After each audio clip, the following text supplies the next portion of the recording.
Oise, 3 lycéens mis en examen pour le meurtre d'un ado avec une machette. Les 3 lycéens soupçonnés du meurtre d'un autre ado de 17 ans sur le parking d'un Lidl à Nozan-sur-Oise ont été mis en examen. Les 3 lycéens soupçonnés d'avoir tué à la machette un mineur de 17 ans mardi à Nozan-sur-Oise ont finalement été mis en examen pour meurtre en bande organisée et placés en détention provisoire dans la nuit de jeudi à vendredi, a annoncé le procureur de Senlis. Ces 2 frères et un cousin originaire de Creil, Oise, étaient jusqu'alors inconnus de la police. Âgés de 16, 17 et 19 ans, les 3 suspects, interpellés rapidement après les faits, ont reconnu en garde à vue leur implication, expliquant avoir agi en représailles, a déclaré le procureur Loïc Abrial durant une conférence de presse jeudi après-midi. Par animé d'une intention de tuer.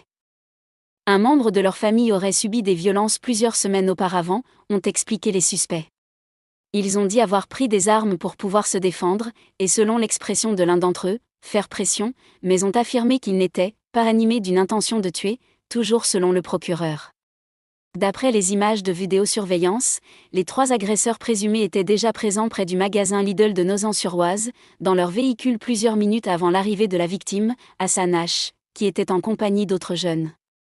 Selon ces images, après une empoignade entre les 2 groupes de jeunes peu après 19h, le meneur de la bande des agresseurs, âgé de 17 ans, a frappé au cou Hassan H. avec un outil de type machette, a rapporté Loïc Abrial.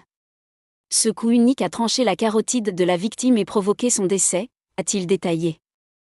Une marche blanche vendredi.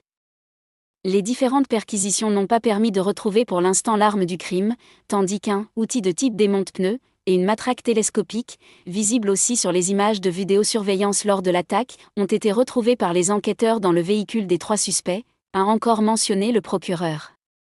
Cette affaire révèle l'usage d'une très grande violence pour un motif qui apparaît d'une gravité assez faible, a encore estimé le procureur, évoquant une banalisation de la violence chez certains jeunes en âge scolaire. La famille de Hassan H. a appelé sur les réseaux sociaux à une marche blanche en sa mémoire vendredi à 18h à Creil.